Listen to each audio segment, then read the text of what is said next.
What is up, everyone? You know who I am, the man with the plan, Jack Slater. Yeah, the comic outlaw. And check us out on a show, man. You see me before, hit that like button. Subscribe, man. Comments. I love comments. Your boy loves to talk. And speaking of talking, we're here to review a wrestling DVD with one of the greatest all-time talkers, one of the woo people to start it all off, you know. He was a natural at wrestling. You could say he was the nature boy, Ric Flair. And the Four Horsemen. Check this out. This little piece of history right here tells you how the Four Horsemen got started. Now, back in the day, there was different territories. It's not like how it is now, where it has one dominating or two dominating principles, you know, and there was many different television stations.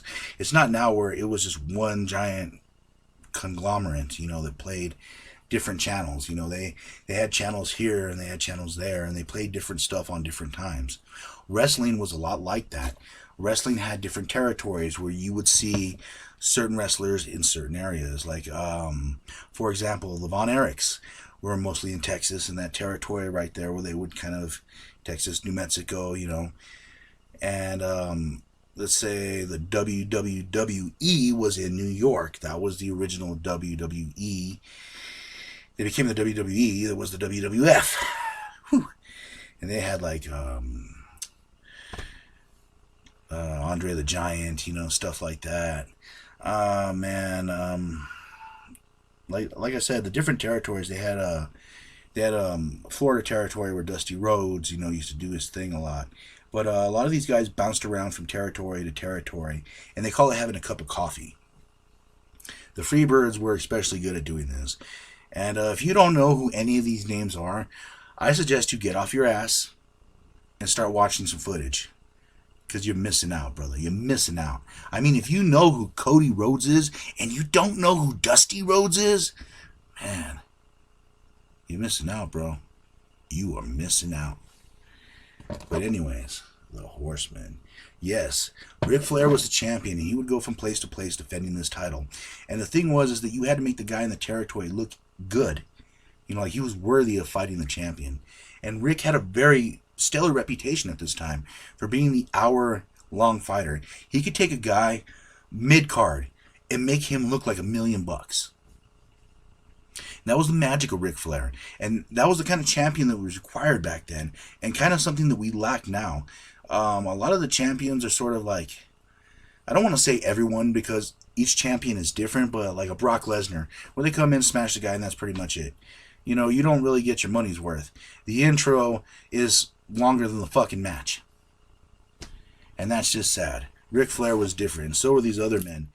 But back in the day, there was a story that Ric Flair was related to the Andersons, Ole and Arn Anderson. Now, Arn Anderson had broken through the business, and Ole kind of took him under his wing, gave him the last name Anderson, and, you know, they started wrecking stuff. They became tag team champions, and the story was they were cousins with Ric Flair. So every once in a while, you know, when there were big tags, you know, they would kind of jump in for each other because they were heels. And then a man named Tully Blanchard, who had the suits, who had the look, you know, and he was just an asshole. I mean, he was the guy that you booed, period. He was the guy that would rub it in your face. Like Ric Flair, he was an asshole, but he was like the guy that you're like, yeah, I hate him, but at the same time, sort of just want to, woo! Tully wasn't like that. Tully was just the asshole. And these four men got together along with J.J. Dillon, and they formed the first group. And it was Arn Anderson that ended up coining the phrase, the Horsemen. Not since the biblical Four Horsemen has there been such a force. And it just stuck. And people rode with it, man, because it was the 80s. And they were suit wearing, you know, and it was a time of corporate greed, you know, and they kind of represented that, you know. And they were just like the cool heel faction. You know, and they spent a lot of time fighting Dusty Rhodes early on, the Road Warriors, people like that. It was hard in the beginning because, like the NWO, they had the numbers game. And if you watch my show, if you listen to my comic book shenanigans that I do, my outlaw view, I always talk about the numbers game. No matter how big you are, the numbers game will eventually catch up with you. And it happens a lot. You could be The Undertaker, you could be The Big Show, you could be Braun Strowman, you could be Haystack Calhoun. You don't know who that is, look it the fuck up. You could be any of these people in the world, but if the numbers game will eventually catch up with you. Especially when it's 4 intelligent champions. Each man had gold. There wasn't a weak link in the group. In the original group, that's what made them so powerful. There wasn't a gelding in the bunch, if you know what I'm saying. It was all stallions. And man, they rode wild on WCW, or the NWA at this time. And then it became the WCW, and members came and went. Barry Windham was probably one of my favorite replacements, as Ollie left, as different people left, Tully, because the Horsemen ended up breaking up a couple times. The Anderson and Tully went to the WWF for a while. They were the Brainbusters, fantastic tag team. And it was weird because there was transitional points where Flair left and Anderson came back, and it was just hard to rekindle that magic. So they had a Horseman group with Wyndham. They had a Horseman group with Brian Pillman, which wasn't that bad, but Pillman being Pillman, and if you've never read about Brian Pillman, he's his own character. He very interesting person. I have his DVD. I'm probably going to be doing a show about him. And yeah, he was crazy like a fox. He ended up disappearing. He went to the WWF. They tried it with a guy named Paul Romanoff. That was horrible. And, you know, they basically bounced around. They started to include Benoit. And they also started to include Michaels. Yeah. I never liked Michaels. I'm going to tell you that now. Whatever his name was. Mongo McMichaels. I thought he was worse than Romanoff. I mean, he just basically stood there. He had a suitcase, a chihuahua. The best part about him was Deborah. You know, that was my opinion. He was no Crippler. He was no Dean Malenko. Those were the last two members in it. And despite everything everyone says about Chris Benoit, he was a great wrestler. I don't condone what he did at all. But let's face facts. He was a great wrestler. And let's open this book up. Kind of get an idea what's going on. And like I said, it kind of goes over like just all the basic chapters, few matches here and there. And a very interesting thing is, and this is something that I actually forgot, is that they had a character or a Horseman member named Hiroshio. And he was from Japan. And he just not fit the bill. He couldn't talk. Also, Sid Vicious was a member. And he ended up getting thrown out when he stabbed Arn Anderson with a pair of scissors. I swear to you, he stabbed Arn Anderson with a pair of scissors. Man, shit was crazy back in the day. And as the NWO came, the Horsemen became sort of second bananas. And that's actually what kind of sucked. Because there's many times where I thought when I was watching WCW that the Horsemen could have lived again. Take the Bret Hart angle, for example. I didn't think you just brought him into the NWO. I thought they should have brought him into the Horsemen. He would have made a great member of the Horsemen. He could have been the new leader. He could have easily taken Flair's place. Flair could have been in a manager way. Or Flair had a few good years left. I mean, I could have easily seen the Hitman as the enforcer. And then with the Crippler and Dean Malenko, it would have been a great team. It would have been a team that actually would have combated the NWO. I felt like the NWO dominated a lot. And yeah, people liked that, but after a while it got tiring. When the Horsemen, after Ric Flair had his problems with Eric Bischoff, and he was suing him, and vice versa, it got real sloppy. He came back. That's where he called Bischoff a no good son of a bitch. Fire me, I'm already fired. That whole interview. I think then the Horsemen had a spark. That was the last wasted opportunity WCW had with the Horsemen, and they flushed all that down the drain.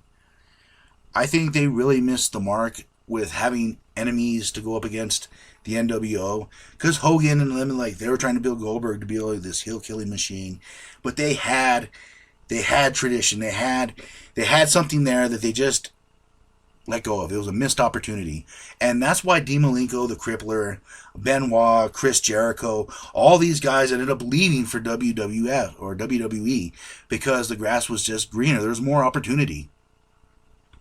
And I kind of felt that the NWO, and I got to give him props, it did spark a whole new revolution of ideas and characters, but it suffocated a lot of other characters. As did DX. As did other characters. It's just one of those things that seems to get lost in the shuffle, but something as good as this, something with this much tradition, this much gold, it just seems sad that it died on the vine.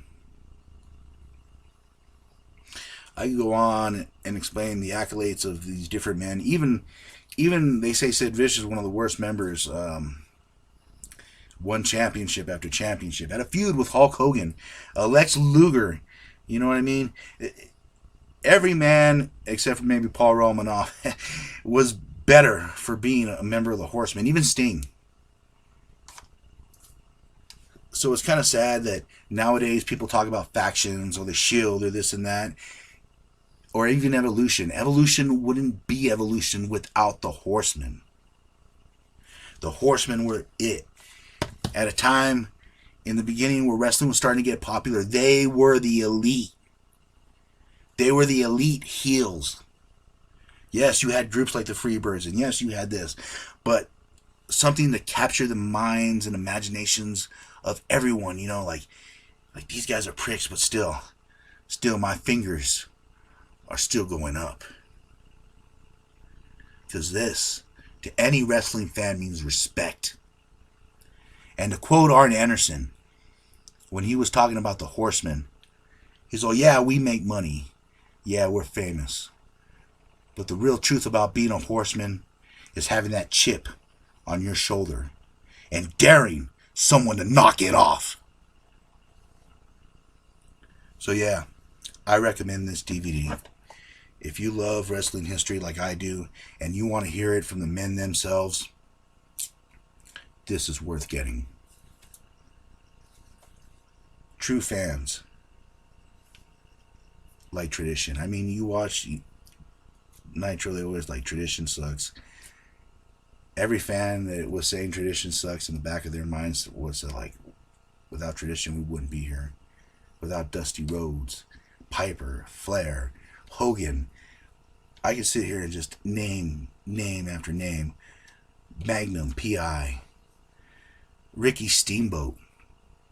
Without these men, these giants paving the road, there wouldn't be the wrestling that you hold so dear today. So if you want something that has a lot of class, a shot of tradition, and one hell of a good story, I highly recommend Ric Flair and the Four Horsemen. Check it out. Inside's a 2-disc set. One's the story. One's a couple of the old school matches. Worth watching all the way through. And it's just a different style of wrestling. It's a different time. And it allows you to go back, before the internet, before all this other stuff, before a lot of scripted. A lot of these guys were just thinking off the top of their heads. Now it's all scripted. So if you want a taste of old school, I highly recommend this DVD. And as always, I'm the Comic Outlaw, Jack Slater. If you like what you see, man, hit the like button, man. Subscribe. Help a villain out. But anyways, I will catch you on the flip side.